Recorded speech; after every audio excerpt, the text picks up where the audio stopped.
الشیطان الرجیم بسم اللہ الرحمن الرحیم وقالوا اتخذ الرحمن ولدا، اور یہ لوگ کافر لوگ جو ہیں یہ کہتے ہیں کہ اللہ تعالیٰ کی جو ہے ایک اولاد ہے۔ پیچھے جو سورہ مریم کا جو واقعہ گزرا ہے، عیسیٰ علیہ السلام کو یہ لوگ کیا کہتے ہیں، یہود و نصارہ کہتے ہیں کہ عیسیٰ علیہ السلام جو ہیں اللہ تعالیٰ کے کیا ہیں، بیٹا ہیں۔ لقد جئتم شیئا ادا، یقیناً یہ لوگ جو ہے بہت بڑی بات اور سنگین جو ہے ہمارے اوپر الزام لگا رہا ہے۔ ظاہر سی بات ہے کہ ہم نے اگر آپ میں سے کسی کو یا ہم نے کسی سے کہا کہ یہ جو بچہ جو ہے آپ کا ہے، بلکہ آپ کو معلوم ہے کہ بھائی ہماری شادی ہو چکی ہے، ہماری بیوی بھی ہے، پہلے سے بچہ بھی ہے، اس کے باوجود اگر کوئی ہم سے یہ کہے، غلط الزام لگائے، تو کیا ہم کو غصہ نہیں آئے گا؟ بہت غصہ آئے گا، کسی بھی انسان کو غصہ آئے گا۔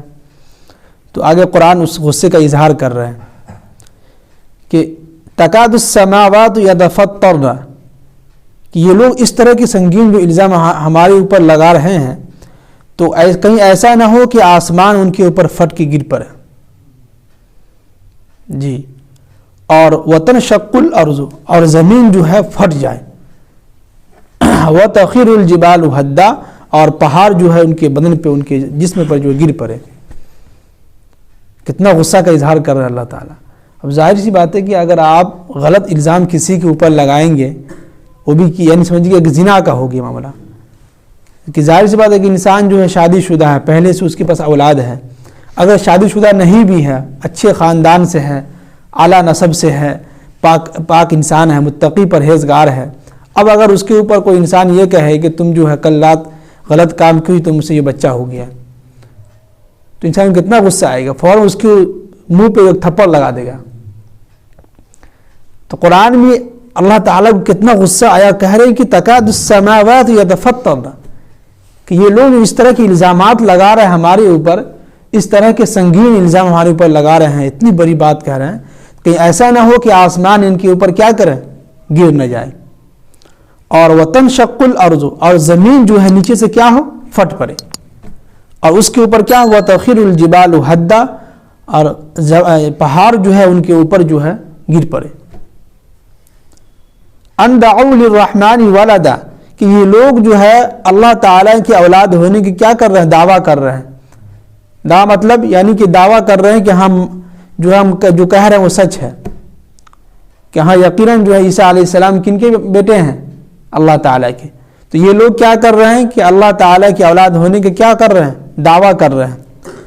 وما ينبغي للرحمن ان يتخذ ولدا، جبکہ اللہ تعالیٰ یعنی رحمان کے لیے یہ شان نہیں ہے کہ وہ کسی کو اولاد اپنا بنائے۔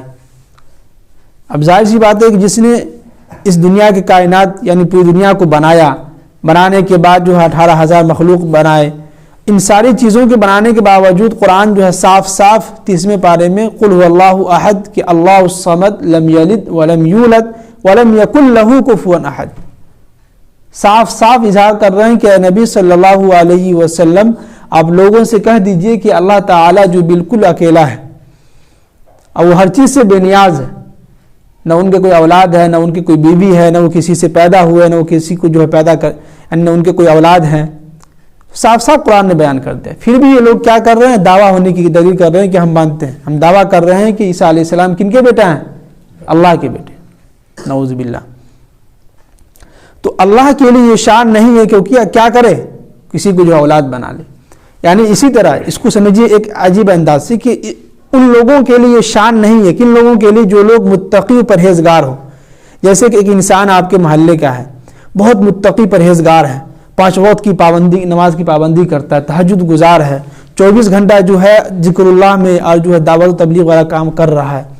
اب اگر ایسے لوگوں کو یا ایسے لوگ کو ہم کہیں گے کہ کیا ہم ان لوگوں کے بارے میں کہہ سکتے ہیں بھائی کیسے یہ جو وہ صاف کہیں گے بھائی کہ، اور جو لوگ ہیں ان کے بارے میں جو کہیں گے وہ صاف کہیں گے کہ بھائی یہ کیسے یہ جو اتنے بڑے اللہ والے ہیں، کیسے یہ جو ہے غلط کام کر سکتے ہیں، کیسے لوگ ان کے اوپر الزام لگا سکتے ہیں کہ ان کے جو ہے انہوں نے غلط طریقے سے جو ہے کام کیا ہوا، ان کے کوئی اولاد ہو گئے ہوں کسی دوسری عورت سے، تو ان کے لیے بھی یہ شان نہیں ہے۔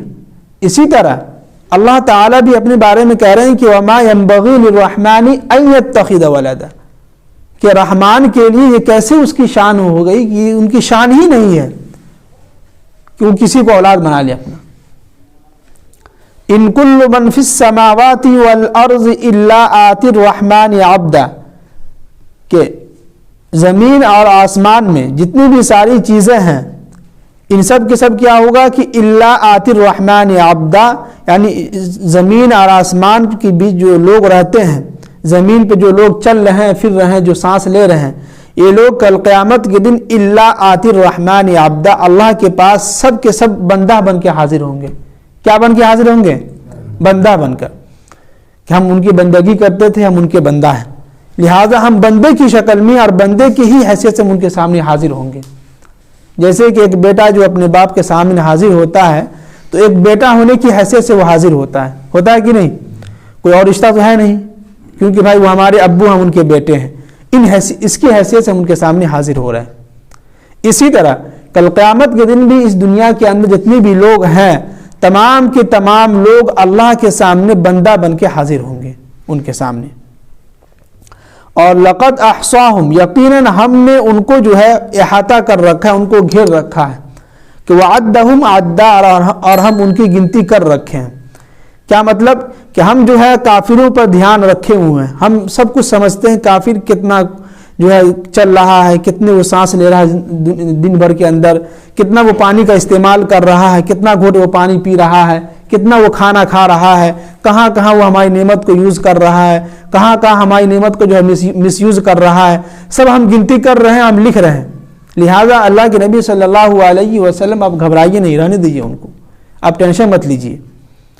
اور وَكُلُّهُمْ آتِيهِ يَوْمَ الْقِيَامَةِ فَرْدًا، اور کل قیامت کے دن ہر ایک انسان جو ہے اکیلا اکیلا تنہا جو ہے اللہ کے سامنے حاضر ہوگا. جی اس سے یہ بھی ثابت ہوا کہ کل قیامت کے دن جو ہے کوئی کسی کو جو ہے کیا کرے گا؟ نہیں پہچان پائے گا.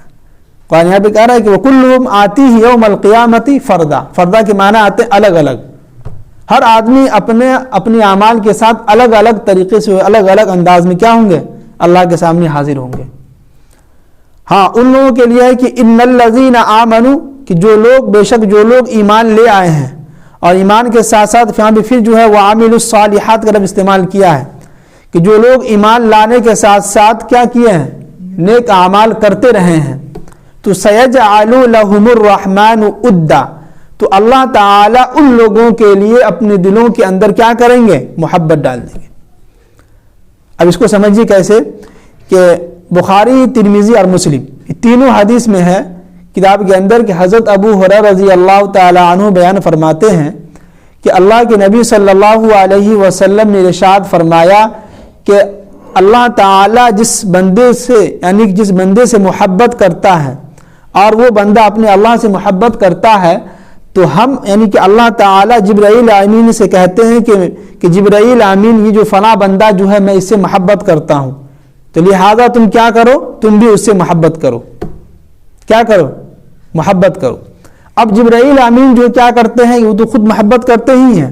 اب اس کے بعد جبرائیل امین آسمان پہ فرشتوں کے سامنے یہ اعلان کر دیتا ہے کہ میرے فرشتوں سنو، اللہ نے یہ حکم دیا ہے کہ فلاں جگیرہ پپرا گاؤں کا ایک شخص ہے، اللہ تعالیٰ اس بندے سے محبت کرتا ہے، لہذا تم جتنے بھی فرشتے ہو تم سب بھی کیا کرو؟ اس بندے سے کیا کرو؟ محبت کرو. اب یہاں یہ اعلان ہوگی. اب جبرائیل امین جو ہے آسمان سے اتر کے زمین پہ آ رہے ہیں. کہاں آ رہے ہیں؟ زمین پہ آ رہے ہیں. اب زمین پہ آنے کے بعد دنیا کے تمام لوگوں کو، اس کے گاؤں کے، اس کے علاقے کے، اس کے محلے کے، اس کے گھر کے جو لوگ ہیں ان سب کے دل میں ان لوگوں کی ان کی محبت جو ہے کیا کرتے ہیں؟ ڈال دیتے ہیں. یہاں پہ یہی کر رہے ہیں کہ سیجعل لهم الرحمن ودا. ودا کا لفظ استعمال جو ہوتا ہے نا جہاں وہاں استعمال ہوتا ہے جہاں خوب محبت کا اظہار کیا جائے، جہاں پر اللہ تعالیٰ خود اپنے بندے سے محبت کرتا ہو وہاں قرآن ودا کا لفظ استعمال کرتا ہے. اب بتائیے کہ وہ انسان کتنا خوش نصیب انسان ہوگا جس سے اللہ تعالیٰ محبت کرے، اللہ کے ساتھ ساتھ جبرائیل امین بھی محبت کرے، ان کے ساتھ ساتھ تمام فرشتے بھی محبت کرے. پھر اس کے بعد دنیا کے اندر جب آئے گا جبرائیل امین تو تمام لوگوں کے دلوں کے اندر یہ منادی کر دے گا کہ بھائی تم بھی ان سے محبت کرو. کیوں محبت کرو؟ اس لیے کہ اللہ تعالیٰ ان سے محبت کرتے ہیں اور یہ بھی اللہ تعالیٰ سے محبت کرتا ہے. یہاں پہ یہ استعمال ہوا فَإِنَّمَا يَسَّرْنَاهُ بِلِسَانِكَ، اے نبی صلی اللہ علیہ وسلم ہم نے اس قرآن کو آسان کر دیا ہے. لہذا بِلِسَانِكَ، اب اپنی آسان زبان سے لوگوں کو کیا کہیے کہ لِتُبَشِّرَ بِهِ الْمُتَّقِينَ، کہ آپ متقین لوگوں کو جو ہے خوشخبری سنائیے. کیا سنائیے؟ خوشخبری سنائیے. اور وَتُنذِرَ بِهِ قَوْمًا لُدًّا، اور ان لوگوں کو بھی ڈرائیے جو لوگ جو ہے جھگڑے میں اپنے ضد پہ جو ہے اڑے ہوئے ہیں. کیا مطلب؟ ایک شخص ہے، اس کے سامنے تمام دلائل تمام چیزیں آپ نے ان کو سمجھا دیا، لیکن وہ پھر بھی کیا کر رہے ہیں؟ ضد پہ اڑے ہوئے کہ ہم تم سے جھگڑا کر کے رہیں گے. ہے نا؟ کچھ لوگ ہوتے ہیں غصہ والے، ان کو کتنے سمجھائیے، ان سے کتنی بھی محبت سے سمجھائیے، ان کے سامنے پوری دلیل رکھ دیجئے، سب کچھ بیان کر دیجئے، اس کے بعد کہیں گے نہیں ہم مانیں گے ہی نہیں. تو ایسے لوگوں کو قرآن کہہ رہا ہے کہ آپ ان لوگوں کو بھی ڈرائیے. اور وَكَمْ أَهْلَكْنَا قَبْلَهُمْ مِنْ قَرْنٍ، کہ اے نبی صلی اللہ علیہ وسلم آپ اور تمام لوگوں سے کہہ رہے ہیں کہ ہم نے اس زمین پر تمام بستی والوں کو، جتنے بھی لوگ تھے پیچھے کے، سب کو ہم نے کیا کیا؟ ہلاک و برباد کر دیا تمام لوگوں کو. هَلْ تُحِسُّ مِنْهُمْ مِنْ أَحَدٍ، تو کیا آپ نے ان لوگوں اس بستی میں جا کے ٹٹولا ہے؟ اور ٹٹولنے کے بعد آپ کو ان سے کیا ملا ہے اس جگہ سے؟ او تسمعوا لهم رکزا، اور کیا آپ اس بستی میں جانے کے بعد کوئی کسی چیز کی یا کسی انسان کی بھنک آپ کو محسوس ہوئی ہو؟ نہیں سمجھ میں آ رہی بات؟ یعنی کہ اس میں یہ کہا جا رہا ہے کہ ہم نے جتنی بھی بستیوں کو ہلاک کیا ہے، اب جو لوگ ہمارے ان نشانیوں کو جو کہہ رہے ہیں ہم ان کو جھٹلا رہے ہیں، تو آپ ان سے کہیے کہ ہم نے جس بستی کو ہلاک کیا ہے وہاں جا کے ٹٹولے، وہاں جا کے جو ہے کیا کرے؟ کھوج کرے، تلاش کرے. تو کیا ان کو ہماری نشانیاں ملی ہیں؟ کیا وہ لوگ جن کو ہم نے ہلاک کیا تھا ان کی ہڈی بھی ملی وہاں پہ؟ یا او تسمعوا لهم رکزا، کیا ان کو کچھ بھنک بھی لگی ہو؟ بھنک کا مطلب جیسے بولتے ہیں کہ کچھ سراغ مل جائے تو اس کو ہم پکڑ لیں، ہلکا سا بھی کچھ سراغ مل جائے تو کیا ہو جائے؟ ہم اس کو پکڑ لیں گے. کچھ بھی نہیں ملا اس کو. تو اللہ تعالیٰ جو ہے پورے جتنے بھی پہلے کے جو لوگ تھے ان کو جو ہلاک و برباد کیے، پورا دم نیست و نابود کر کے چھوڑے، مکمل طریقے سے ان کو ہلاک و برباد کر کے چھوڑا. تو اسی لیے ہم بھی جو ہے تمام اس سورہ مریم کے خلاصہ کا یہ ہوا کہ ہم اس اللہ پر یقین رکھیں کہ جو کچھ کر رہا ہے کون کر رہا ہے؟ اللہ کر رہا ہے. آج انسان جو ہے دماغ سے پریشان ہے، دل سے بھی پریشان ہے کہ کیسے ہو سکتا ہے، انسان جو ہے بدر کی ٹھوکرا کھا رہا ہے، ڈپریشن کا شکار ہے. تو اس سورہ مریم میں اس میں یہ کہ بہت اچھی بات اسے بتلائی گئی ہے کہ آپ تمام چیزوں کا خلاصہ یہ ہے کہ آپ تقدیر پر کیا کیجئے؟ ایمان لے آئیے.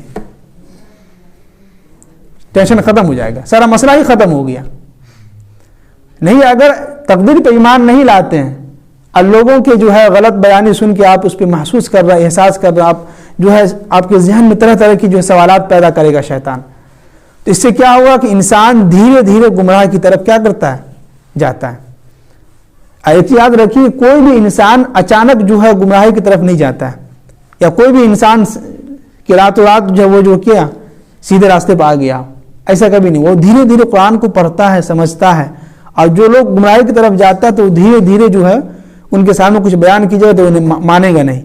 آج وہ جو اس حدیث کو مانے گا کل وہ حدیث کو نہیں مانے گا، کل قرآن کو مانے گا کل وہ جو حدیث کو نہیں مانے گا. تو دھیرے دھیرے انسان کیا کرتا ہے؟ گمراہی کی طرف چلا جاتا ہے. جیسے کہ جو ہے مان لیجئے کہ جو ہے وہی وسیم رضوی 2-3 سال پہلے اس نے جو ہے کہا تھا کہ ہم قرآن کی مطالعہ کر رہے ہیں، قرآن ہم خود لکھیں گے، ہم جو ہے خود اس کے جو ہے پڑھ رہے ہیں. اب وہ جو ہے اکیلے پڑھا، خود سمجھا، کسی سے کچھ کہا نہیں، ان کے سامنے لوگوں نے دلائل بیان کیے تو کہا رہا کہ ہم نہیں مانیں گے. تو اب کیا ہوا؟ دھیرے دھیرے وہ انسان گمراہی کی طرف چلا گیا.